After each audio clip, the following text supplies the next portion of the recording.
Hello everybody folks, and good morning. Alrighty, so it's that time again. It's time to get roasted by hot takes. We're doing another tier list. So let's go over the roles here and address the fact that yes, there are technically some things classed as weapons in this particular list, but this is going to be a just like a list of general strategic kind of defensive options, because they've all got their different roles. They've all got their different purposes, and there's more to it than just thing give good stats. So let's kind of go into what exactly makes certain things good, certain things bad, that kind of thing. So first of all, in terms of the roles, best in role is going to be, for an example, something like the Holy Crown, where it has a particular job and it is bar none just the best at doing that particular job. Now, I will say, generally speaking, the Holy Crown normally would be held back by something like its availability, which these things used to rain like candy back in the PSP version. This is definitely a lot rarer this time around. But like the Holy Crown is taking over the role of the Circlet here, of just basically being your universal mind shield. That if somebody has an elemental weakness, you pop a Circlet on there, all of a sudden they're taking 8% less versus the thing that they're weak against. It is that universal thing right there. It's going to boost their casting stats by a pretty decent amount, and then it's going to give you that nice defensive bonus at a cost of very little weight. So that's going to be, again, just that particular role. It does that particular thing exactly right. So in terms of game-changing, these are going to be things that just kind of, by their overall kind of situation, might completely change the way that a unit is built, especially coming back from the PSP version. An obvious example of that would be something like the basic unupgraded sticker. Why would this matter? Well, because suddenly your casters have access to a parrying dagger. Essentially, they can all be Leon this time around. But no, sorry, been watching way too much Resident Evil 4 Remake. God, that game looks awesome. Anyway, so basically the basic unupgraded sticker previously was just a cheap, lightweight, knife you could give to a caster that they wouldn't necessarily do very much with past around Chapter 3 or so. Now, this time around, it's very different, because you don't necessarily need it for the damage itself. Will it still do a modest amount of damage? Sure. But, that being said, it weighs only 1. It is tied among the lightest weight equipment pieces in the entire game. It weighs nothing. That's 7% chance to completely negate physical and ranged attacks. And on top of that, it's going to give you access to the suite of knife finishers, which are going to, in most situations, be fairly superior to the cudgel finishers. Now, again, I say mostly. Obviously, it should be noted from the very get-go here, everything is going to be situational in this game. There is no thing is always better. Like, I don't know how many millions of times I got to say this. Nothing is always perfect, always the best in every situation, bar none. It's not that kind of game. And it doesn't even matter if its stats are the best. It doesn't always mean that it's the best. There is, technically speaking, one unique item that could be argued to be kind of the exception to this, which would obviously be the Fire Crest. But again, we are talking so post-game that you've already beaten the game by the time that you can even acquire this thing. So, realistically, yes, obviously that's going to be up there. But anyway, let's continue on here. So situationally great is going to be for those items that can really, really stick out and make a really huge difference under some very niche circumstances. So, for example, as odd as this sounds, something like the Cloud Shoes. So something like the Cloud Shoes, Cloud Ring, all of that kind of thing, generally speaking, the ability to hover is going to be something that is really, really niche. However, it's very different this time around, and especially, I was kind of hoping to find the not the flight ring, but the hovering ring. Where's the Cloud Ring? Do I not have the Cloud Ring in here? Okay, weird oversight aside, we're just going to go ahead and count hover in general for this particular slot. I know the slippers have their own dedicated stats, but let's pretend that that's the Cloud Ring for the moment. Okay, good? Okay. So, when it comes to the Cloud Ring and the Cloud Shoes, its main thing is that it raises you one step higher. Is this necessarily going to be as, utterly game-changing as something like, for example, the Flight Shoes or the Flight Ring? Not necessarily, but something like the Cloud Ring, for example, is going to give you potentially 11% resistance against everything. You might say, wait a minute, but it just says physical. Correct. But physical also gets a chance to defend against magic stuff before it gets a chance to actually defend against that magic stuff, apparently. So either way, you're still getting a huge benefit out of something like the Cloud Ring, and staying one step higher could potentially mean the difference between, let's say, accessing an area that you couldn't previously access, or potentially might give you better line of sight for something like a crossbow slayer unit, or something along those lines, say like a wizard casty sort. If they're a missile spell specialist, that kind of thing, it can make a weird amount of difference. So again, this is why I'm saying situationally great for something like that, where it's something very oddly specific, but when it works, it really works. All right, next up, standard kit is going to be something like, for example, the Boulder Shield, where it's something that basically everybody's going to have access to. It's standard for a reason. It's not necessarily going to be mind-blowing, which you wouldn't believe how many comments come in saying, oh, if you don't equip a Boulder Shield, you're not getting your massive intelligence bonus and your casters don't work right. Like, dude, it's 6 intelligence. Like, what the fudge is that going to do? But anyway, so there's that. It's just standard stuff. There's a lot of stuff like this. And in fact, as weird as this sounds, not all of the boulder pieces are actually going into this particular spot. Next up, we get the waste of weight category, which currently off the top of my head, there's only one thing that ended up going here, which unfortunately was decided by the devs, and that was the Reaver Ring. It used to be pretty snazzy, and then it was absolutely broken in one vision, and now it doesn't exist. So, you know, pour one out for our good friend Reaver Ring. He didn't make the trip. All right. From now on, we'll just be going down the list in terms of whatever order they come in. All right, so first order of business, standard kit. Buckler, nothing special about it this time around. It's just a lightweight shield. Has slightly higher avoidance than some of the other ones, but it exactly doesn't matter. Leather gloves, I mean, basically same there, although you could be argued that they're the best in roll as far as that goes. Next up, we have the Luminant cards, which for many units are going to be the best in roll, no questions asked. You get your boon of swiftness off these, so basically whatever you're using, you get a chance to haste up in your first round. Gonna have some pretty solid stats, great resistances in most cases. Next up, Linen Slops, gonna be pretty standard. Aspis, I mean, I almost want to... Aspis is weird. There's some cases where, like, you really, really want to stack strength. Like, around the mid-game is specifically when this thing gets a chance to stick out, which we're not going to talk about, like, just optimizing for endgame. That's only one portion of the game. We're going to talk about the whole game in general here, but, like, when it comes to Aspis, in the mid-game, it gets a chance to shine with that slightly higher strength bonus. It is pretty noticeable, both in terms of physical stats and in terms of its offensive potential. But still, it's very situational. It drops off really hard. That strength bonus means basically nothing by the end there. It's got some slightly different kind of attack armor characteristics in terms of your like pierce, slash, crush, all of that kind of thing. So it gets to go over there. Archon, when it comes to tank units, pretty much going to be best in roll for most units that can equip it. The Cashwin necklace, I mean, you might as well just keep it on her. It doesn't give her silence proof anymore, but still, it's a solid casting item.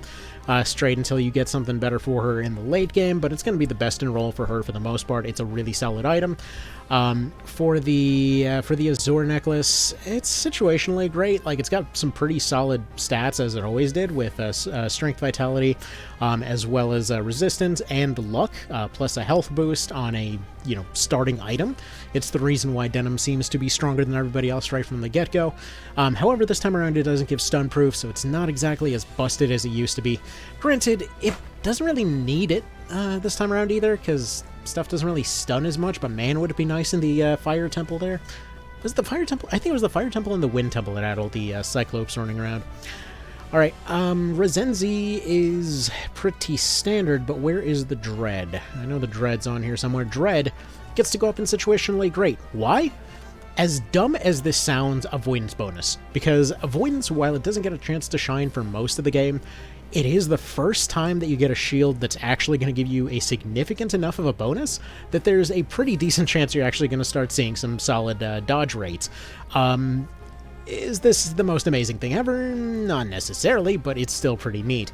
Next up, the Water Walk ring, or the Greased ring, rather, and I'm going to, again, put this into situationally great. Because all of these rings got buffed this time around, they do get their physical bonuses going up to 11%, and additionally, the ability to Water Walk actually matters quite a bit this time around, because you can convince stuff to wade out into the water with you and just leave them stranded. So, yeah, you can actually leave stuff stuck in the ocean, and that's pretty funny.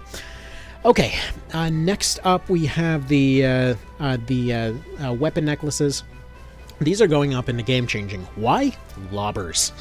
So basically lobbers, both, I say both, it's like there's 4 lobber units, but there's 2 generic lobber units in terms of Beast Tamers and Fusiliers, which, by the way, that's going to be its own video, but definitely Beast Tamer over Fusilier all day. Anyway, yeah, these ones will upgrade their grenade damage, basically, and the thing is, they give fantastic defensive stats right off the get-go. There's not many items that'll give you a substantial defense against all racial types, which this actually used to be something that the bronze helmet used to do.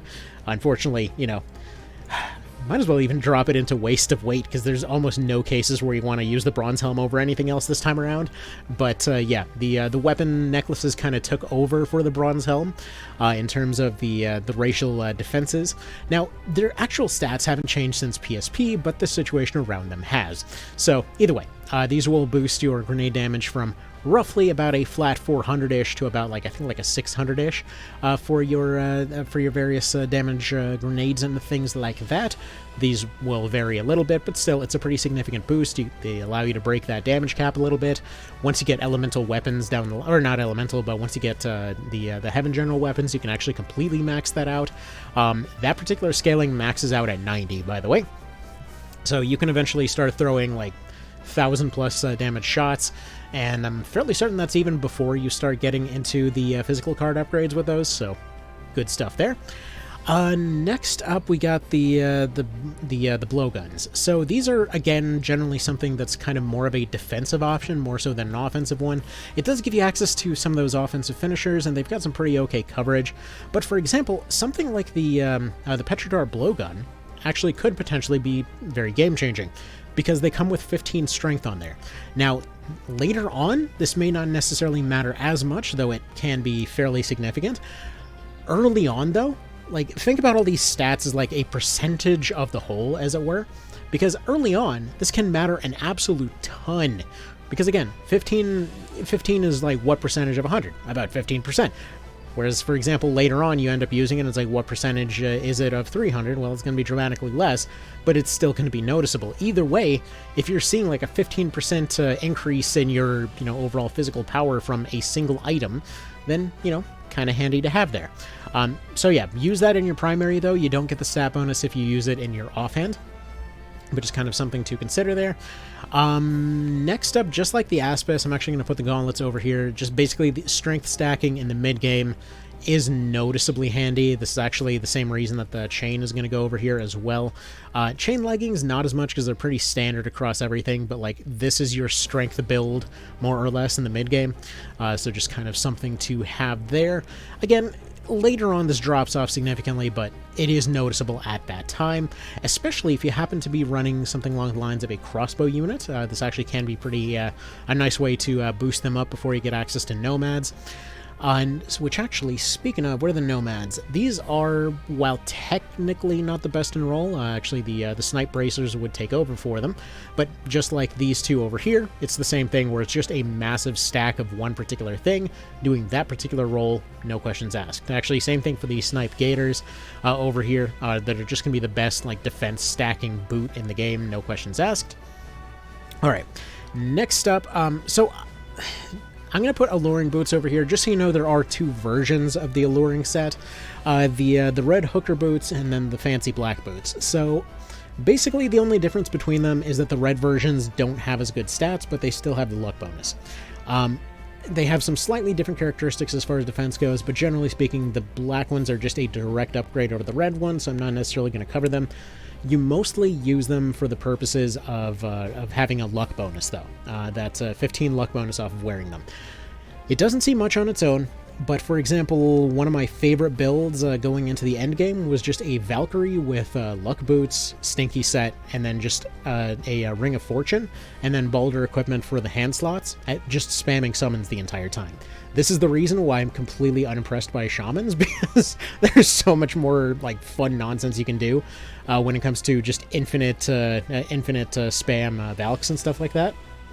But it's not that you can't use that same build on shamans, but you can't do it infinitely is the thing. Anyway, so luck boots, fantastic item for just kind of overall boosting your damage potential, especially in this game where the crits end up jumping up to double damage very noticeably. You pick up one crit card, this will practically guarantee it, so solid thing there. Next up, do we put the Dragon Slayer set as one thing? I feel like we kind of need to, because I'm just noticing I might have forgot Spark Guards on here too. Because yeah, Spark Guards were barely even a thing last time. Oh well, whatever. So, let's go ahead and put the Dragon set into Situationally Great. They're just barely above Standard. But basically, it depends entirely on the build that you're using for these three. And bear in mind, the Ancient Dragon Shield is just included in the Dragon Shield here. Usually, its Poison Mist thing is a little bit dicey on anyone other than something like Fencers, where, you know, they've kind of just got free concentration, maybe. Even then, it's kind of... there's really just better ways to do it.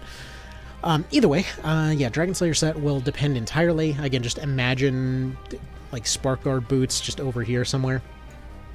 So, yeah, if you've got a good Slayer unit, or if you've got a, unit that can already hit pretty hard, you can stack this to a pretty insane degree.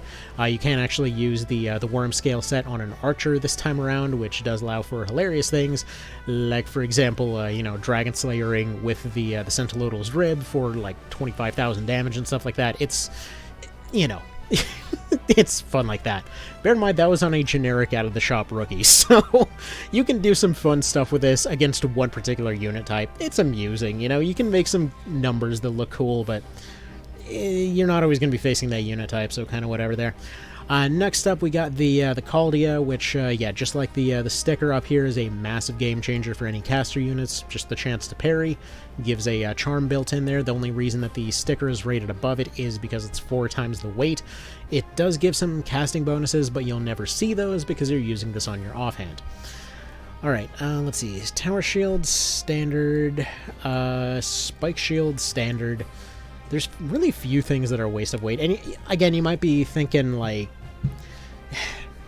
okay. We'll get to the chokers in a moment. Wart Darts, I would say, are kind of a game changer, especially if you're running anything with Eagle Eye. It's just, the reason that I list this as a defensive option is because it's one of those ones that you can have in your offhand instead of a shield to disable, to potentially roll a chance to disable a unit that you know is going to cause you a problem. So it's a very lightweight to use thing that has a chance to charm, and again, it's just a fixed chance. It doesn't have to be resisted by anything along those lines. So it's a really solid defensive option. It's honestly about as reliable as a parry, but you're doing it proactively. Alright, next up, we've got the Elemental Armors, which are going up into, I mean, honestly, we could say best in roll, to be completely honest. It depends entirely on what you're fighting with them, because the Elemental Armors are going to vary pretty significantly in terms of what they give you a resistance against. Something like the Peregrine Mail in particular is absolutely huge, because it gives you anatomy resistance, so definitely notable there. Like Peregrine Mail plus Skull Helmet, which I'd have to say Skull Helmet also takes that role there. Where you could potentially stack those two to just be seeing Knight Commanders hitting ones. So very solid options there.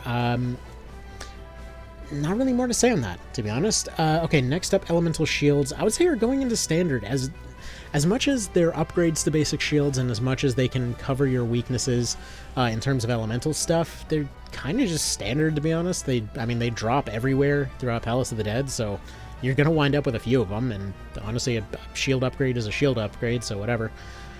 Okay, this is going to be a weird hot take, but Shield of Sage just feels like a bit of a waste of weight. I mean... yeah, especially next to the Aegis. It's just... okay, here's the thing. You get the Aegis, right? And it's like massive resistances against everything. Easier to get than the Sage Shield, at least in my experience. Again, the drop sheet tells you otherwise, but like personal experience, I've received way more Aegises than I have Sage Shields. But either way, Aegis seems to be able to be equipped on more unit types. Seems to have universal resistance against everything. Meanwhile, Sage Shield over here is like, but I can do Dark better. It's just, like, aside from looking shiny, it kind of made me think of Knight of Lotus in a way, where it's like, yeah, I got this fancy shield, but what was the point of all that effort? Anyway, moving on, heater shield standard, Architrust pants and gloves, shorts, technically the best. I mean, their alternative is freaking like shorts and, you know, work gloves, so it's just gonna have to be best in slot there. Alright, Balder helmet going into game changing though. Reason being, as far as helmets go, until you get into the super endgame helmets, the Balder helmet actually is up there in terms of just sticking with you the entire time. There's really no reason that you can't go into Coda 4 with Balder helmets, and in many cases they will be going in with that. For example, archers and stuff like that will always be sticking with a Balder helmet because it's going to give them their best dex bonus. A lot of caster units are better off sticking with a Balder helmet because that's slight intelligence bonus.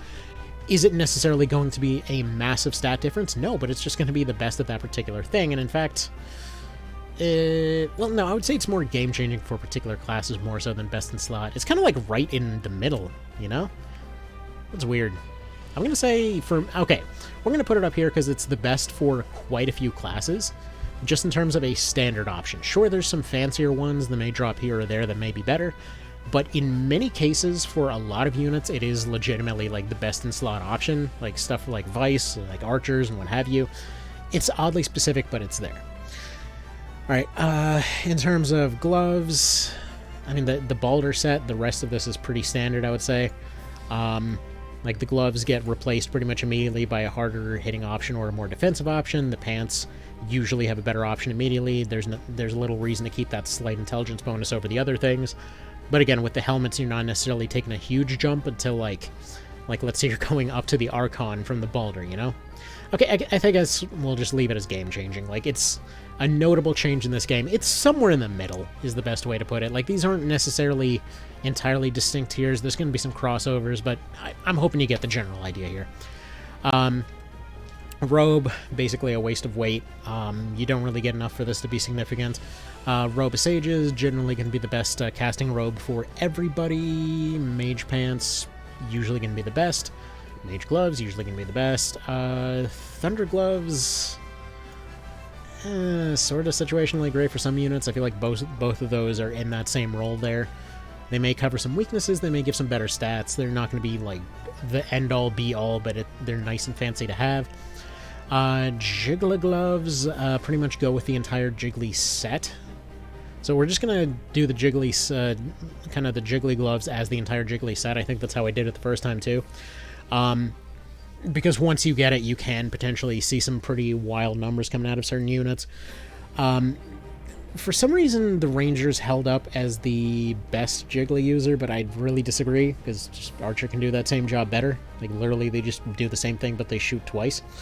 Like, you're giving up something like, I don't know, like maybe 5-ish% higher damage for the Ranger, but you're basically trading that in for, like, well, but you could also crit and then crit twice. Anyway, we're going down that rabbit hole again. The Scoochin thing, standard kit. Let me make sure we're not going off screen here. We totally are. Almost. Okay, this one is, or the gloves are going off screen. Okay, let's resize this a little bit. Let's just kind of like take this thing, and then we'll just kind of move it up here a little bit, and then maybe shrink it down a little. There we go. Totally not doing a completely different run in the background. I don't know what you're talking about. Let's shrink it down a little more, just have a little bit more space, and there we go. That's looking okay here. Alright. So what else? Dragon Fang, definitely still game-changing. I mean, as far as defensive options go, same thing as over here, except you get a free cast of poison, you get a, you know, stabby poison knife, what have you. And in certain situations, it can actually also serve as a spell boosting tool, oddly enough. Leather Vest is going into situationally great, because again, same thing like those strength builds early on, the Leather Vest is going to be doing the same thing for any dex-orientated classes. Same thing for the Leather Pants, they're just going to be sticking with that stuff. It's just enough defense to keep them running until about Chapter 4, at which point it's really better off to switch over to proper defense. Overguards are basically just going to be taking over in that particular role later on down the line. And then damask mitts are going to be the standard option for the same thing. Same thing goes for the worm scale sleeves. Both of those are going in different directions of just kind of being the best for that particular role. Alright, damask dagger, I would put it under situationally great. It's kind of like the sticker, but worse, because you have a chance to stun, but it also weighs as much as the Caldia. I mean, if it lands its stun, okay, but realistically I think the basic sticker ends up winning out in that particular one. Curse Dagger definitely goes up there with the sticker, just because you're only paying for its actual swing cost. It's a very lightweight thing, potentially great defensive bonuses, potentially great offensive bonuses, and, you know, again, super lightweight, so as long as you're not swinging it as your basic weapon, it is a fantastic thing to have. Stinky Set as a whole is going to be a absolute game changer. You probably don't want to say Stinky Set as a whole ever, but you get the general idea. Same thing for the Ogre set. It depends entirely on what builds you're going for, but these are great in their own right. Stinky set is basically invisibility. Ogre set is going to be a 50% boost to your strength, physical strength. That's both offensively and defensively, so use those as you will, like Ogre set plus crossbow, awesome. Stinky set plus something like a Valk or Shaman or what have you, gonna be pretty freaking awesome. Like Stinky set plus practically anything is gonna be amazing. Stinky set Brimstone Archer was a personal favorite of mine.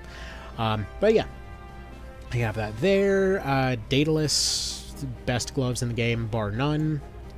Go figure, they finally made a Daedalus item good. Medusa shields, it's not quite like the Aegis. In fact, I'd say the Aegis actually goes into best in roll. I don't know why I put it down there.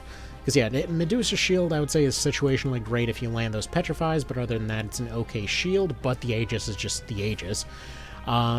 She-Ring, gonna be... basically all warp and flight items go up into game changing. Warp goes over there, these go slightly under the dagger. Just to point this out again, they don't keep you completely safe from falling into holes in the end game, but they do at least have a decent chance to help. There are ways to do it potentially better, but either way, you know, for your basic, more tanky units, these can do the job. They are absolutely no replacement for Steadfast, but for everybody that can't get Steadfast, they're practically a must in the endgame. Situationally great for the Spark Guard ring, same reason as the Water Walk ring, except, well, you can just kind of hide in the lava and do whatever you will. Situationally great for the Wizard Hat. For direct offensive casters, it'll do the job pretty well. But in many cases, something like the Circlet would do a better job of protecting them against their main weaknesses. So, for example, if you have an Earth caster, they're going to get absolutely eaten by birds. So, you equip something like a Circlet, 8% less damage from birds. Not ideal, but either way. Personally, I would prefer the defensive option more so than, you know, it's roughly, I think it was like a 10% intelligence that the hat has over this thing. Which, again, in context, this can be like 20-30 damage in the endgame. It's not going to be enough to change the fight by itself. Anyway, moving on, elemental robes, pretty standard this time around. Same thing for just basic robes. Elemental vests. I don't know. I would say situationally great. They may cover your weaknesses and things like that. They're barely above standard. I'm only putting them under situationally great because they can cover those weaknesses on units that are going to be taking more hits. The robes, usually you just want to keep them away from the fight entirely, so you won't usually see that bonus as much.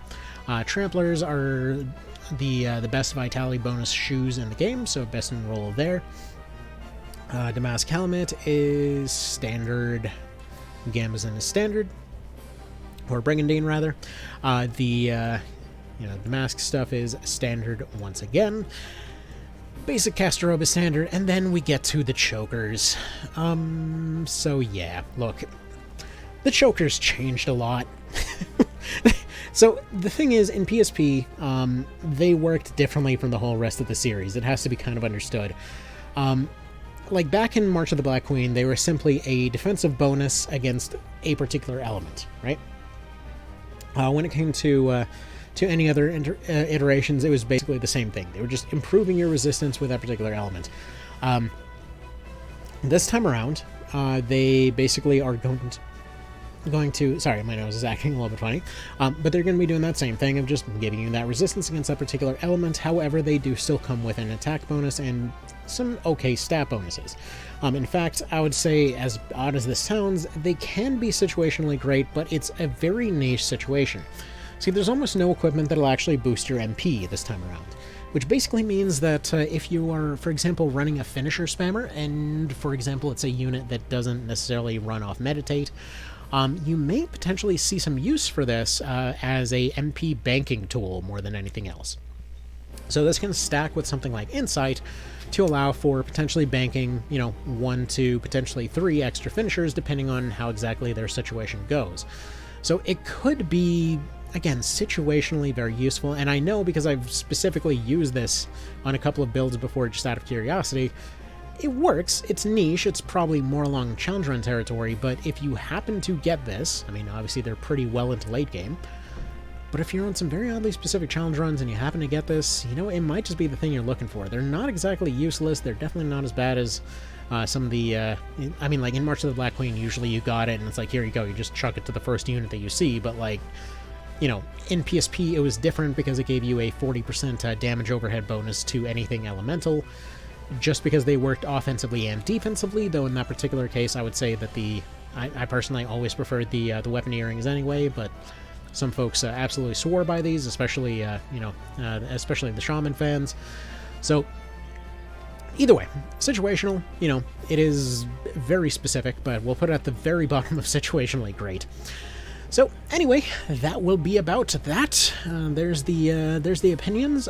Feel free to do the usual crucifixion over opinions, and that will be that. And y'all have yourselves a good one. Take care, and for anything that I missed, hopefully explained it adequately. I'm trying to think. I feel like there were some important bits and pieces that I might have missed. I don't know. This does generally cover it, though, I feel. All right, y'all have a good one. Take care. See you later.